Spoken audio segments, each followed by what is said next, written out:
WHGE 95.3 FM. Coming up, the Open Eye.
Those of us that indulge in or commit intellectual violence don't do so for the pleasure Vaughn, I of see you, brother. masturbation or ego delight. We do so because the chains of oppression in people's minds are deep and difficult to remove.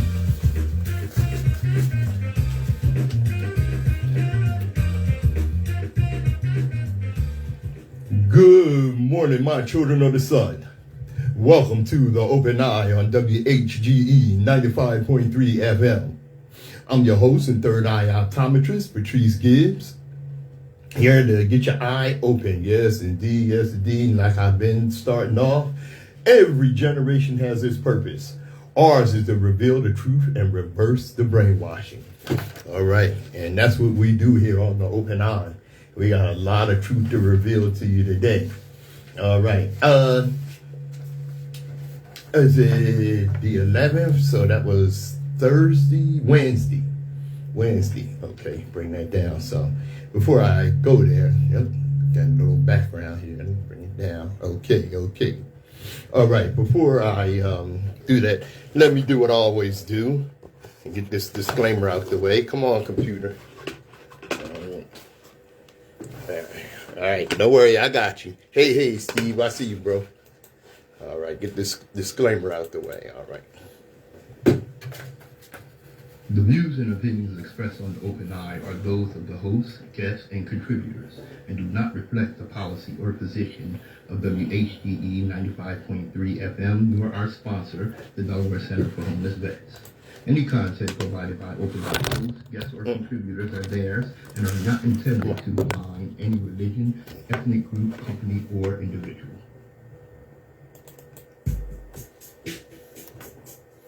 WHGE 95.3 FM, the Open Eye. Yeah, buddy, got the music going? Yep, all right, make sure, okay. All right, Thursday, October the 11th, we lost a giant, one of the founding members of the Isley brothers, Rudolph Isley. I think he was 84 years old. And for those of you that don't know or have been living under a rock for the past 60 years, the Isley Brothers was is an American rhythm and blues and rock band that began recording in the late 1950s. And they continued to have hit records in the 1960s, 70s, 80s. Look, the Isley Brothers have been charting music for 6 decades. I don't think you can say that about anyone. After performing gospel music with their mother in and around their native Cincinnati, Kelly, Rudolph, and Ronald Isley gained pop recognition in 1959 with their composition, Shout. In 1962, the trio's rollicking cover version of the Top Notes Twist and Shout remained on Billboard pop charts for 11 weeks. The Isleys began their own record company, T-Neck Records, in 1964, shortly thereafter recruiting budding guitarist Jimi Hendrix for their band. They abandoned T-Neck and signed with Motown in 1965. The group had a hit a year later with This Old Heart of Mine. The Isley sound was rawer than standard issue Motown. However, they restarted T-Neck in 1969, developing an increasingly funky fusion of rock and soul, most notably on It's Your Thing. Joined by younger brothers Ernie and Marvin and brother-in-law Chris Jasper in 1973, the Isleys recorded the hit That Lady, Fight the Power, the hits That Lady, Fight the Power, and For the Love of You. The Isley Brothers continued to perform and to record well into the 21st century. The album Power of Peace, a collaboration with Santana, appeared in 2017.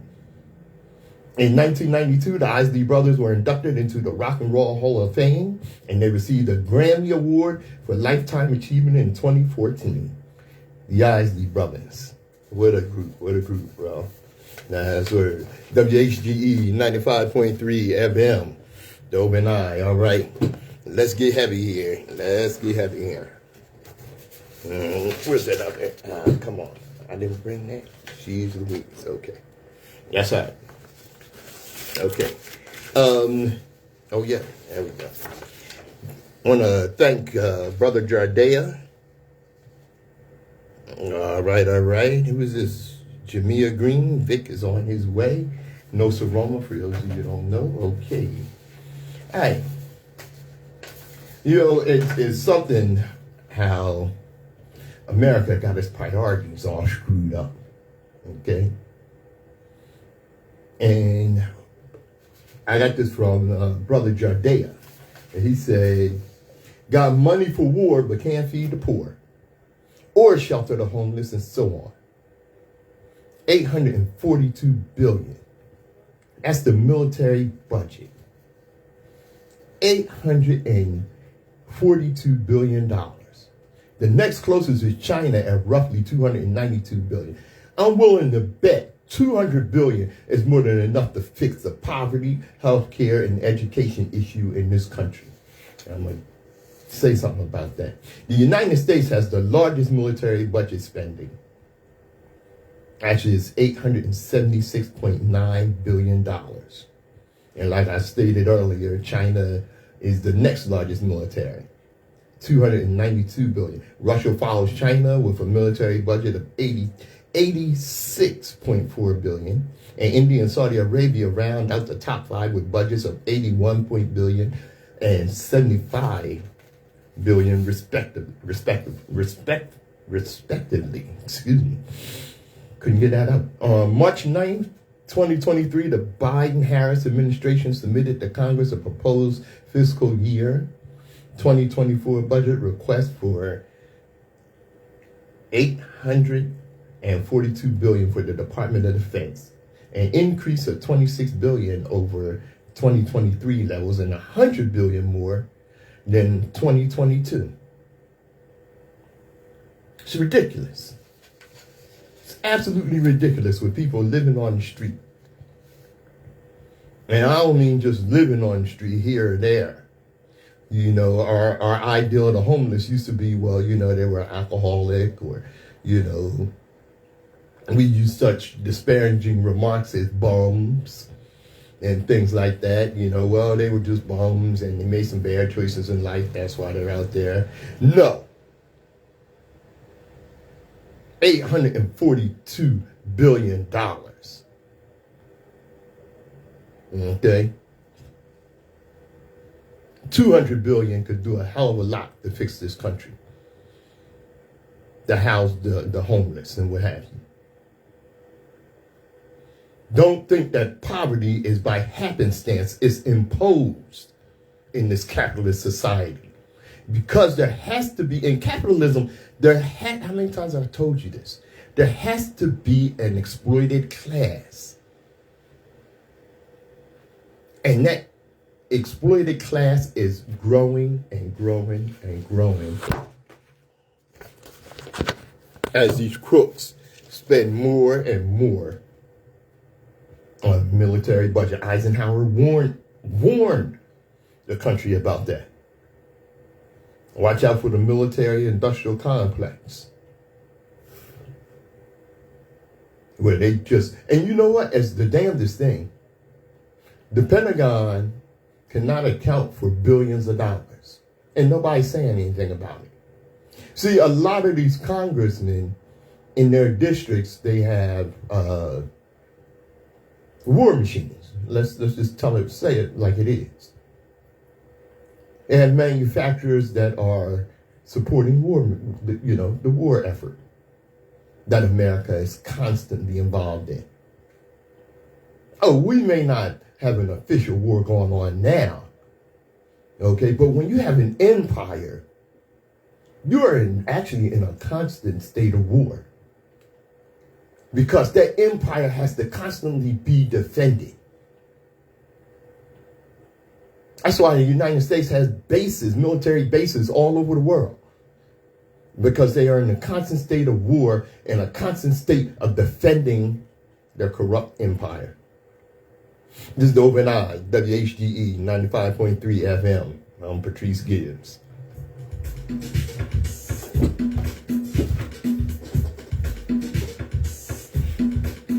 Hey, Sister Tracy, I see you. All right.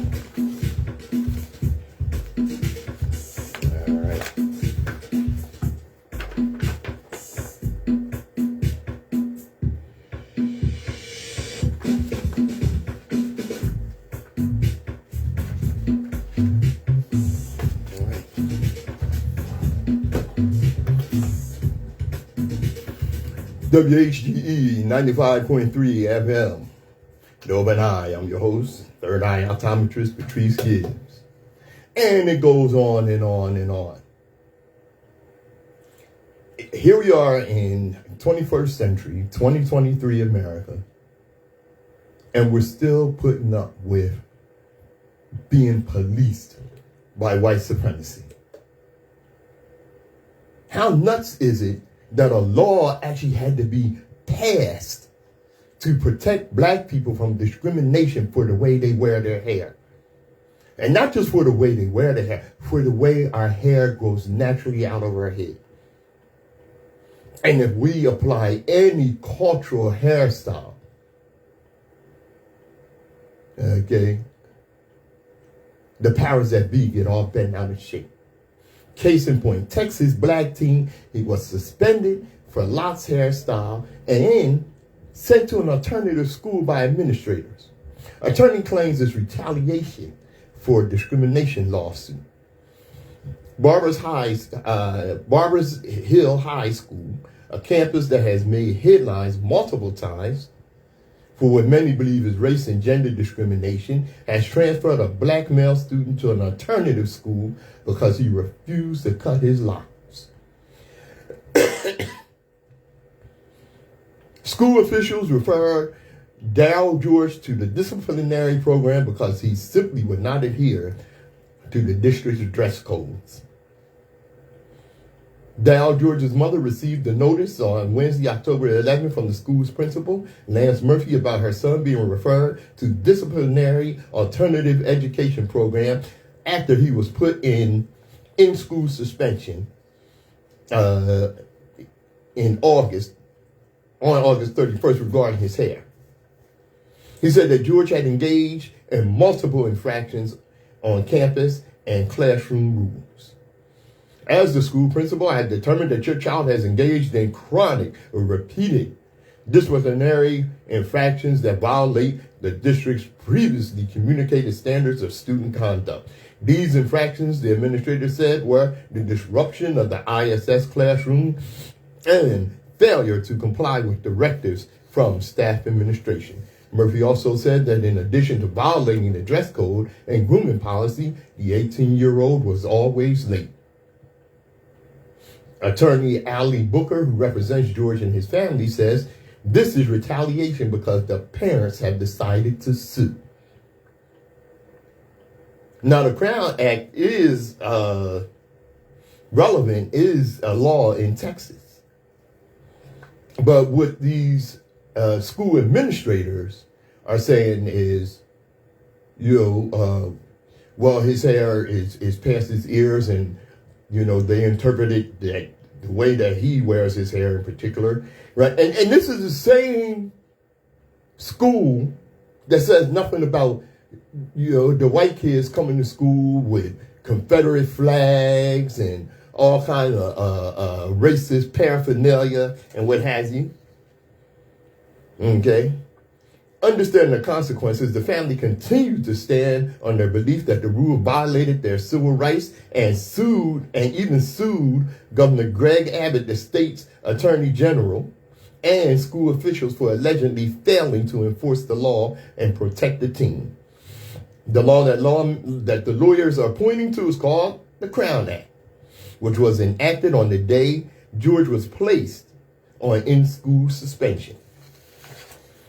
In 2020, the school faced a similar controversy involving two male students who also wore their hair in locks. DeAndre Arnold and Caden Bradford were also placed on in-school suspensions, which prompted their mothers to take action. Instead of focusing on racial discrimination implied by hair bias, these students' mothers focused on the implicit gender bias in the policy. The districts allowed girls to have long hair, but not boys. The mothers sued the district, alleging that the district's hair length restrictions, which apply solely to male students, constitute sex discrimination under the 14th Amendment Equal Protection Clause. The Department of Justice agreed with the parents that this move was critical to the Crown Act getting passed. In Georgia's case, the legal team is focusing on how the school is violating this law. The district has tried to get out of this lawsuit, stating this is in no way a violation of the Crown Act, and even filed a motion in the U.S. District Court for the Southern District of Texas for its dismissal. A judge over the case denied their request. This is evidence enough for the lawyers to claim retaliation, another violation of Georgia's civil rights. Yeah, and they filed a motion to pull the case out of federal court, and the judge struck their motion for non-compliance with court rules. George will be sent to the school immediately until November 29th in a move that allows for no appeal from the family and will be allowed to back WHGE on November 30th. The young man would not have been under some form of disciplinary action by the school for the majority of the school semester that ends in December, the last week before winter break. So basically, once again, not only do they, tone police us, police our politics, and police our hair. You know what? They can go to hell. WHGE 95.3 FM, the Open Eye.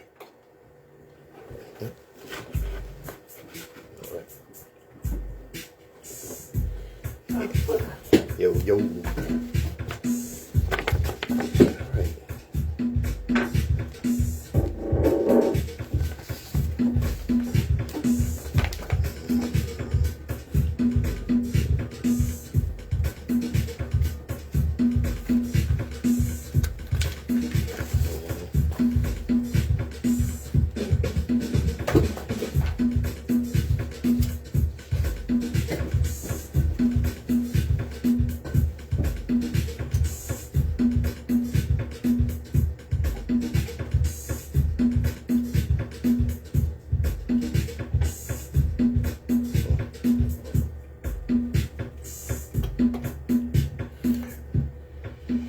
WHGE 95.3 FM, the Open Eye.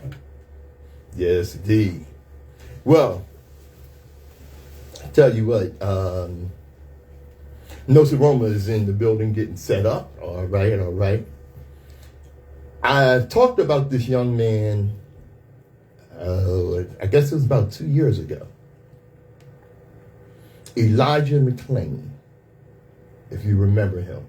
Mr. McClain died days after he was detained by police in August of 2019.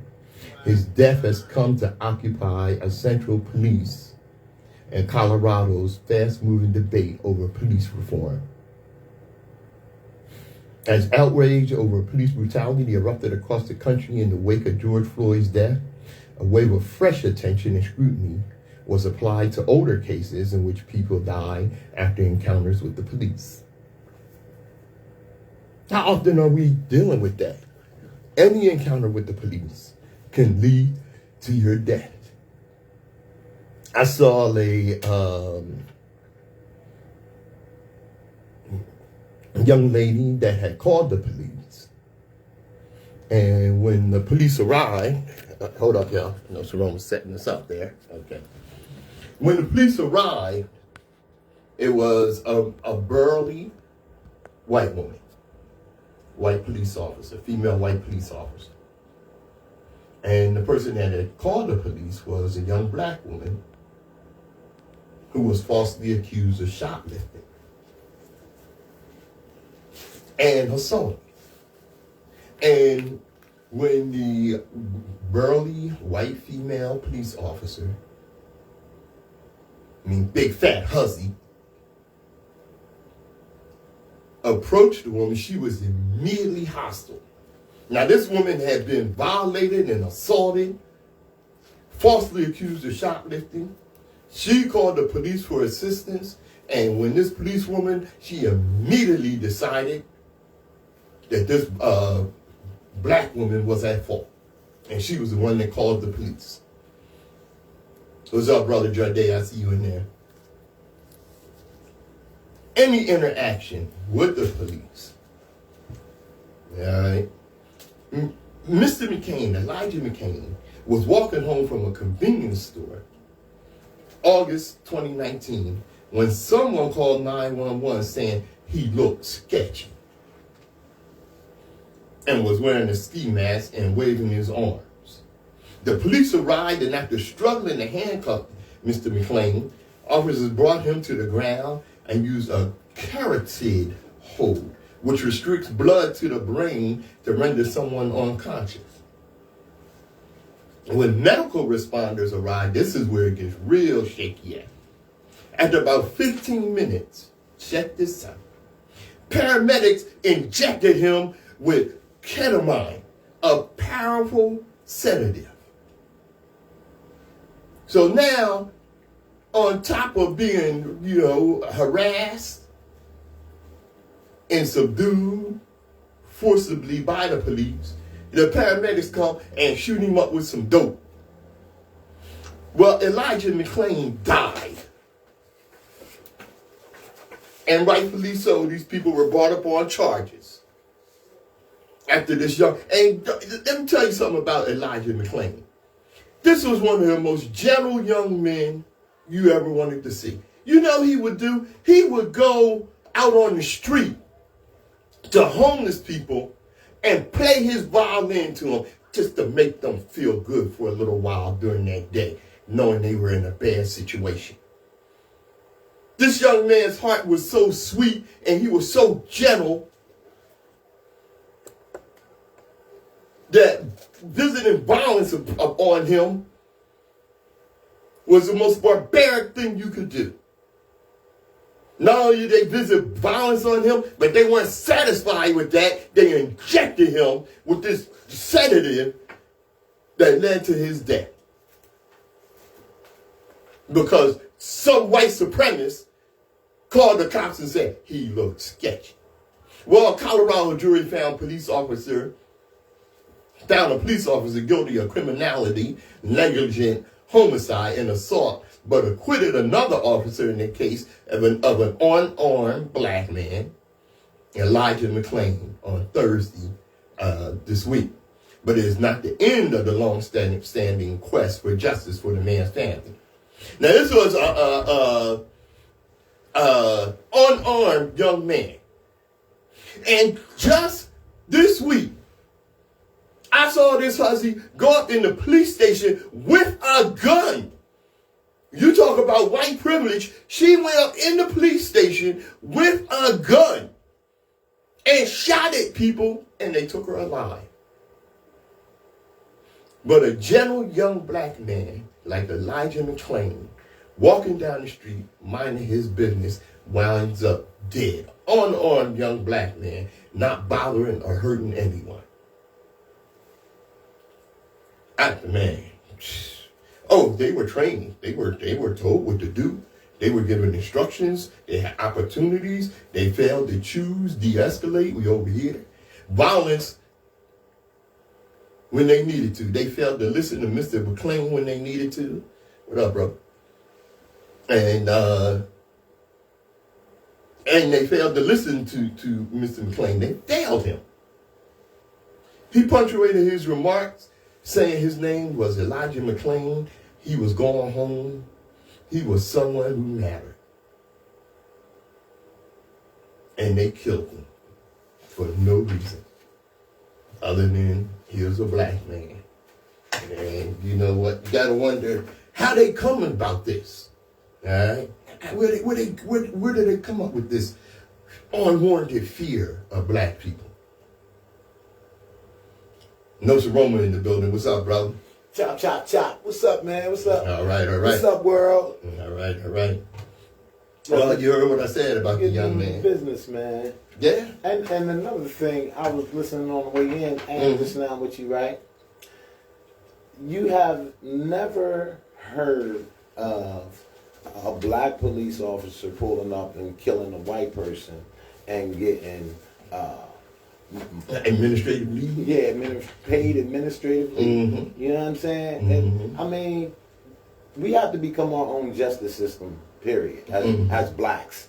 We have to unite and become our own justice and protectors for our own selves. You know what I'm saying? Because this corporation is just killing our kids or women or children. I mean, the system is crazy. Yeah. It's not everybody. It's the system. So everybody that's in the system is getting the privilege happen to be the color white. You know what I'm saying? And so I'm trying to be biased on, you know, not saying it's everybody. Or unbiased.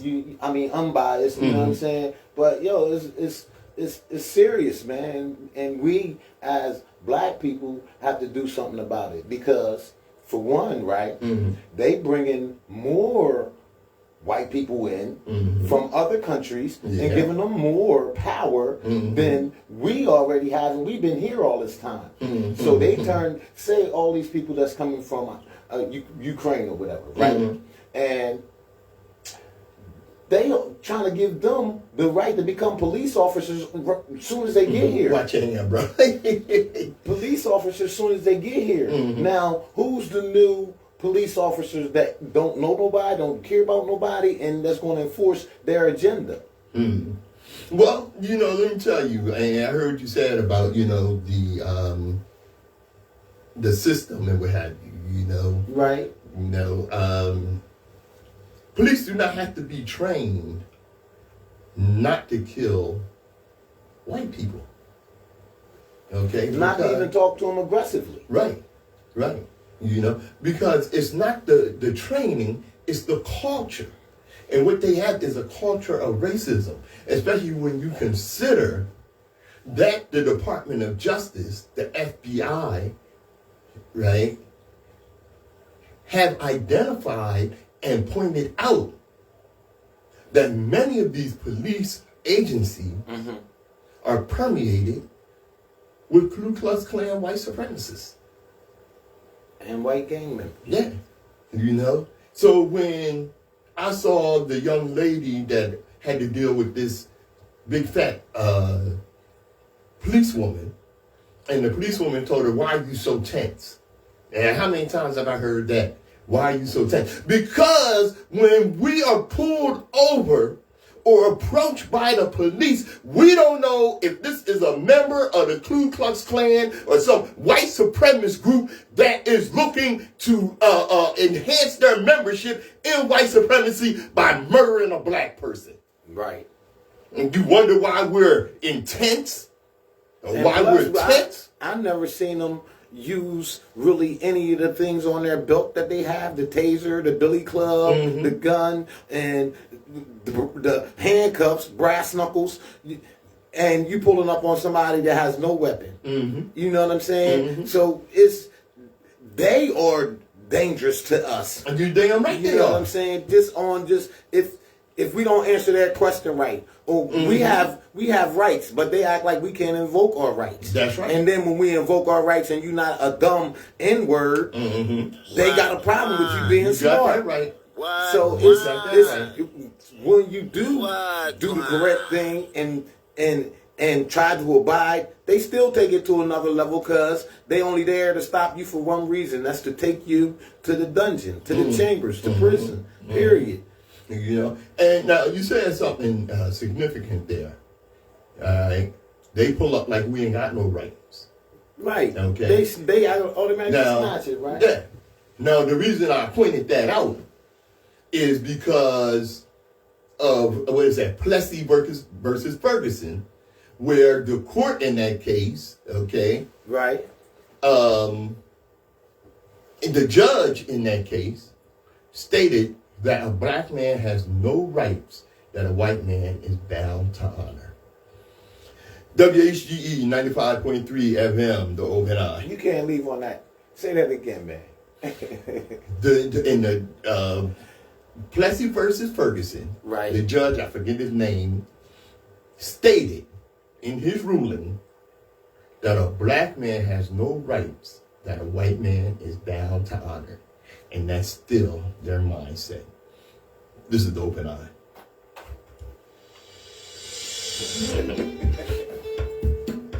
Yo, we got to discuss that. Just the teeny bit, right? Okay.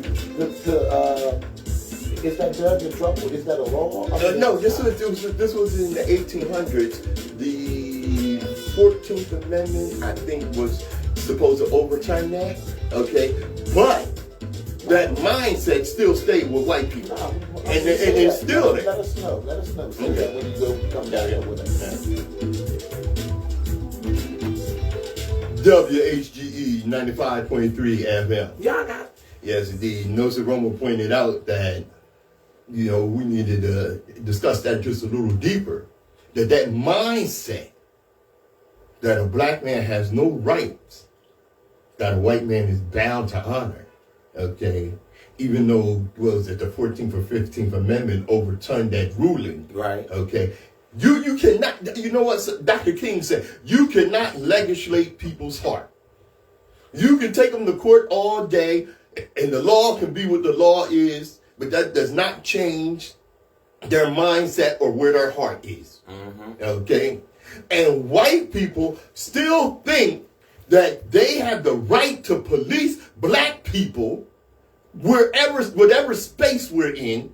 They come into our spaces uninvited with this ideal that we have no rights that they are bound to honor, and then ask for our freedom papers. What are you doing here?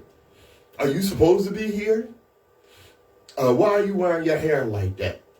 Is your hair supposed to be like that when you come around here? And what are you doing in this recreational area? Do you live in this building? Let me see your key fob or your keys or your lease. You can't barbecue here. Yeah, you can't barbecue here. You can't sell water here. All right? I've seen a story. CDs, cigarettes. Right. Shit, that. And just listen to how petty the situations are. That's the what you have to pay attention to. Yes. These people are losing their lives over things that is irrelevant to being killed. No way in the world you're supposed to be killed from selling CDs Or cigarettes. or a traffic stop. Or a traffic and stop. all of your stuff is legal. Why And you you can't still- get the ticket to appear in front of the judge who is supposed to judge you on that situation? Word. But these cops make they're the judge, jury, and executioner. Right. And then when they do that illegally, not giving the judge his job to do, they get off of it like, oh, it's just a smack on the wrist, and you know, they business as usual. Yeah, it's he just a regular person. He a regular person. Or like the cop. Remember the cop that ran over the young lady and said she a regular person. That's why I said that. Yeah, like you know, well, it wasn't the cop that ran her over that said it, but it was the supervisor. Oh, what? Yeah, he's the That's supervisor. crazy. It wasn't just a regular person. Ha ha ha. Oh well, you know. Well, just give her $11,000 and the family will shut up. Let's forget about it. You know. Let me ask you this, bro. You remember Tyree Nichols, and I'm tying this in to what's going on. Okay. Tyree Nichols. Tyree Nichols. Tyree Nichols was the young brother that was beat to death by the 5 black police officers. See, if you got on that uniform, what I tell you, don't give their pigmentation no consideration when they got on that uniform. Now, the chief of police of that Memphis police force, you know where she was trained? No. Who trained her?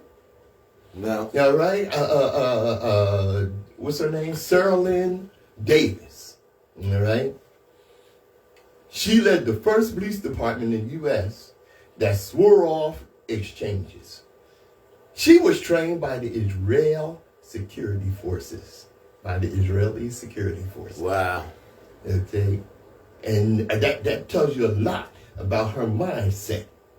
The death of 29-year-old Tyree Nichols at the hands of Memphis police officers last month once again ignited outrage over the violent, militarized nature of U.S. law enforcement and placed scrutiny on police departments' bloated budgets. Among the objections to policing that are being reviewed are criticisms of a controversy series of training and exchange programs for U.S. police in Israel. Scores of American law enforcement leaders have attended the programs where they learn from Israeli police and security forces known for systematically abusing the human rights of who? Brother, we over here? Huh?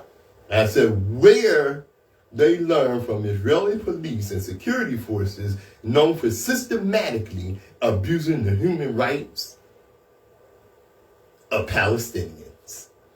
And they went over there and learned from the Israeli police forces and brought that crap back over here on top of already having Southern racists and Klan members and white supremacists on the police force. Now they then went and joined with the white supremacist racists in Israeli's police force to get training to learn how to treat black people like the Israelis treat the Palestinians. Now, I bring that up because I'm going to move on to the Palestinians and Israel. Okay. One of the things that I noticed is Israel, of course, was attacked by Hamas. And what did the U.S. government say? We're backing Israel against these terrorists. And that's what most of the Western media is saying. What they're leaving out is, and I post this cartoon that give you an idea. On this cartoon, you had this guy with a flag of Israel. Right. All right. And he keeps got a stick and he keeps poking this hornet's nest. And poking it and messing with it and poking it. Right. All right. Then when the hornets come out and sting his ass, he gonna run over to CNN, the BBC, and Fox News and say, those hornets, they're terrorists. Right. I'm minding my own business and he came and stung me. Okay? Israel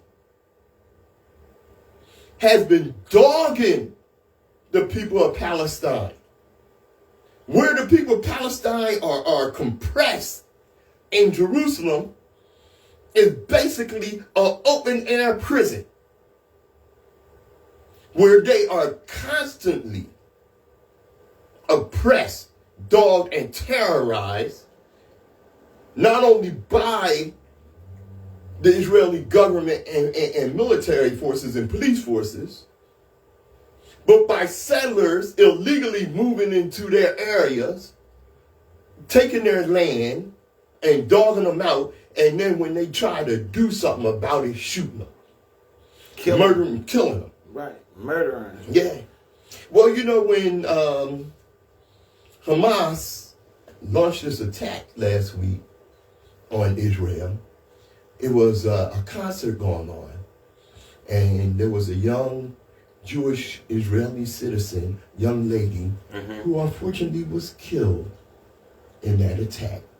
And she may have been 20 years old or something, and unfortunately she was killed. And much of the media said, wow, you know, this is the terrorism that goes on. Let me tell you something. One man's terrorist is another man's revolutionary. Yes, it's a shame that young lady got killed.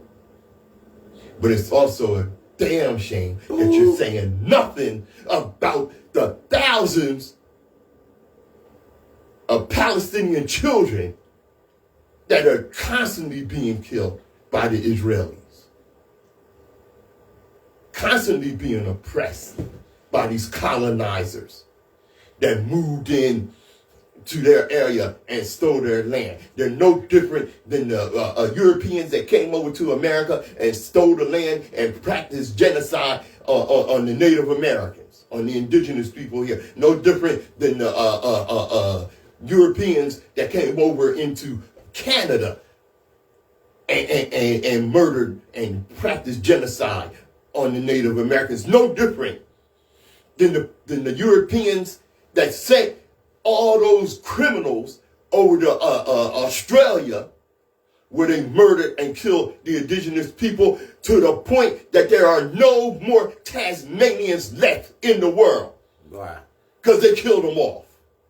And they do the news reports and all of that, and they, instead of saying we murdered the kids and children and all of that, they say, oh, you know, it was light collateral damage. Yeah. You know, this is part of the playing process. it off, right? Yeah. Playing it off. Not, I mean, These things happen. Their wordplay is worse than their actions. You know what I'm saying? Or just as slimy and supportive action. Definitely, it's crazy, man. And UN experts condemn the record year 2022 or 2021, 2022. The record year of violence in the occupied West Bank. UN experts condemn the rampant Israeli settler violence and excessive use of force by Israeli forces against Palestinians in the occupied West Bank this year, or in the year 2022. The deadliest in this area of occupied Palestinian territory since the United Nations started systematically documenting fatalities in 2005. Y'all just started documenting in 2005, and they've been over there since 1948, right, murdering and killing people. It's been like 85, 95 years they've been at this fight. Right. 150 Palestinians that were killed in the occupied West Bank by Israeli forces, including 33 children. In addition, a boy was killed by either Israeli forces or Israeli settlers. Like I said, the civilians have guns, who were firing side by side. At least 2 Palestinians were killed by settlers. 10 Israelis, including 5 settlers, 1 settlement guard, and 4 Israeli forces were killed. Okay? Doesn't compare. 150 Palestinians within the space of an hour or two. And this is something that's constantly going on. Right. Now, one of the things that I've seen on the news and on social media and what have you are black Christians. And they're saying, you better be careful siding with the Palestinians against the Jews, because the Jews are God's chosen people, and God's going to punish you for being against the Jews. Dumbass. Boo. Dumbass. Boo. Cut that out. Okay? Because those people over there calling themselves Jews are not. Look, I told you this last week. There's a quote from Abdel Nasser, from Gamal Abdel Nasser, the late president of Egypt. Right? Right. He said the Europeans claim to be Jews are nothing more than Hebrew-speaking Gentiles. Right? You Jews will never be able to live here in peace because you left here black, but you came back white. And we can't accept you. Now, he said that back in 1952. You left here black and came back white. Wow. That means you're a bunch of converts.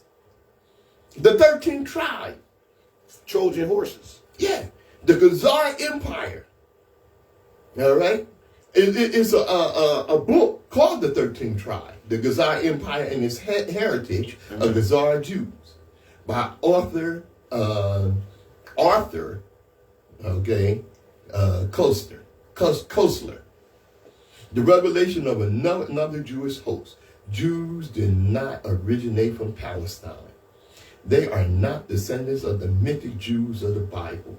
The fact that over 90% of those today calling themselves Jews are actually descendants of the Khazar people originating from southern Russia. Jews from Eastern Europe and Western Asia were descended from Mongolians and other Asiatic peoples who had adopted Judaism, their converts, as their religion over 1,000 years ago and became known as Jews. All right. The 13th tribe traces the history of the ancient Khazar Empire, once a major power in Eastern Europe that converted to Judaism in AD 740. Dr. Clark teaches us about that. He said these people did not want to be Muslims. They did not want to be Christians. So they sent somebody to Africa and read up on some of the African history, okay, and decided, yeah, we'll steal that history and make it our own, okay, and claim that we are the Hebrews, which they're not. And don't get it mixed. Okay, because the Hebrews that I'm talking about, they came out of the Middle East long before the Khazars, all right, long before them, are not the same people that the silly ass Hebrew Israelites claim to be. And yes, I did say silly ass because that's what they are. They're silly as they can be. That's what At this point, man, I'm like Rodney King, man. Why can't we all just be human? And you just be a human and we all get along. We all get along. Yeah. But they don't want that. That's it, brother. You know, it makes me They don't think want of that. They don't want that. Yeah. So if they ain't want that for all this time, why we as black people haven't came together to protect ourselves? Because it seems like we're the only one being attacked. Yeah.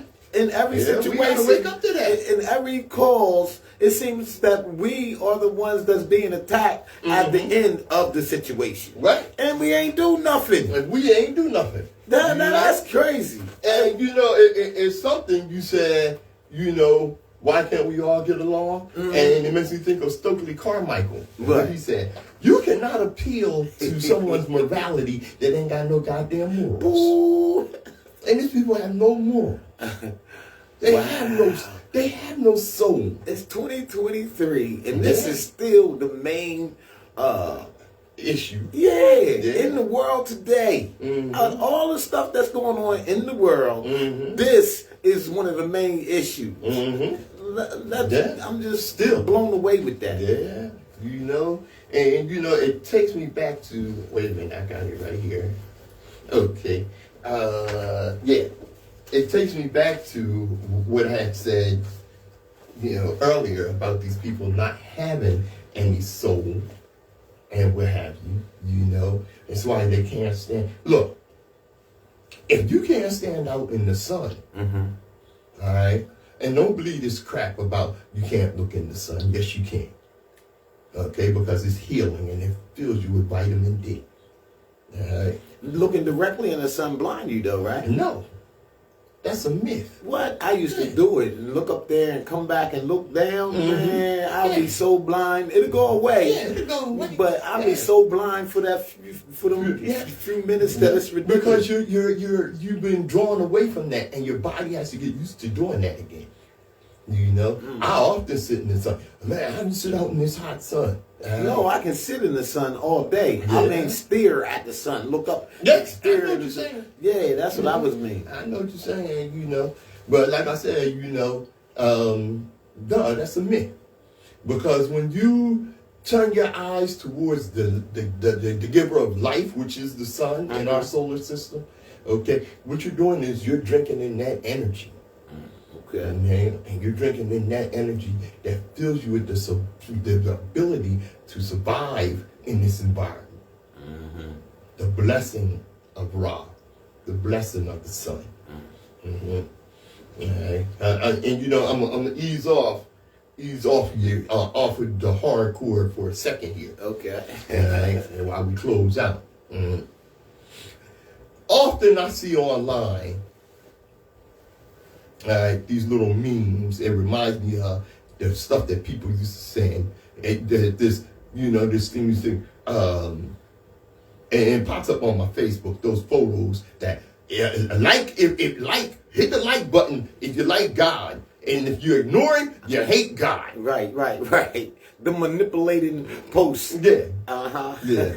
And the one that I'm talking about, like I said, they it reminds me of the things they used to send. You get 10 email addresses and you want God to bless you. And there's a rule, I ignore that stuff. Okay? But this one caught my eye for two reasons. The first is the content. If you don't hit the like button on Facebook, you hate God. Really? The second reason is the number of likes this photo got. Over 100,000. That's 100,000. Those are kind of numbers. Those kind of numbers are a marketer's dream. Right. 100,000. Let's get this straight.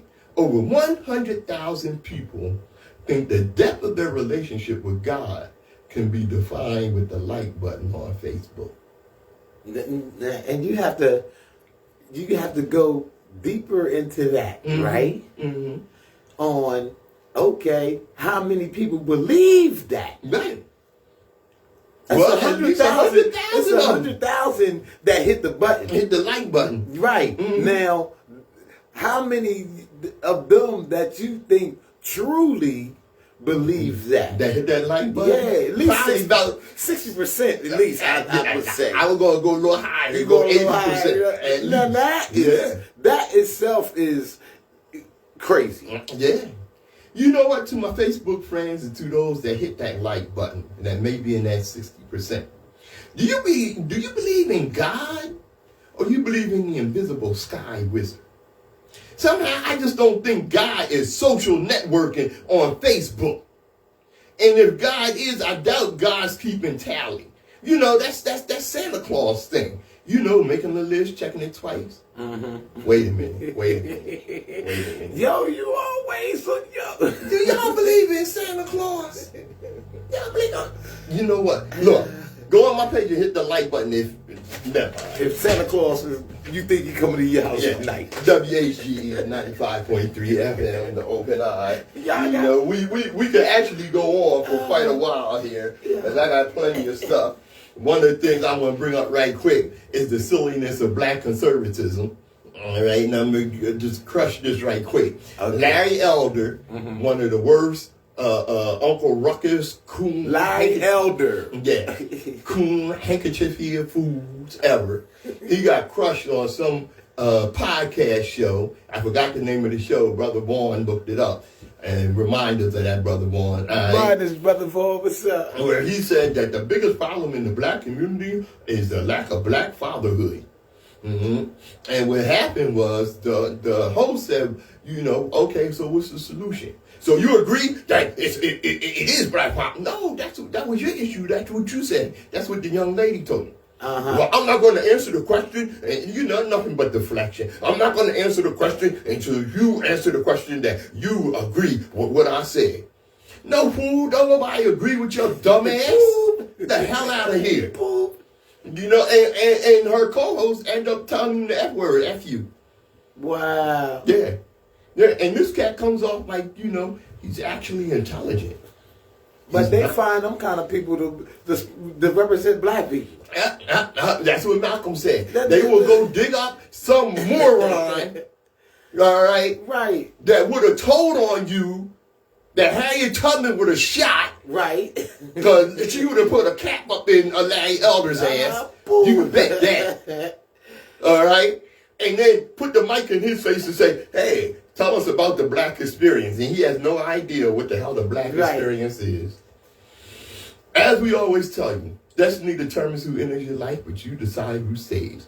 Therefore, value those who value you, and don't treat those as a priority. Who treat you as an option. This has been Open Eye. Thanks for joining us. Yeah. Yo, Jardell. Tracy. Hey, yo. Hey, Jay Jackson. Yo, what up, Dre? Hey, what's up? Thank y'all for tuning in. You know what I'm saying? Y'all always stick with us. Hey, yo, I love it. You dig? Stay cool. Be safe. Hey, yo, Pat, you got something to say? Yeah. Look, Keep an eye on Africa, all right? And don't get caught up in that Palestinian thing because the It's a Arabs aren't helping manipulation. them. Huh? It's a manipulation. Yeah, it's a manipulation. Don't get caught up in that. That ain't got nothing to do with us. And don't forget, those white Arabs are nothing but white supremacists too. WHGE 95.3 FM, Global African Supremacy. Peace. Hey, yo, streaming all platforms too. You know?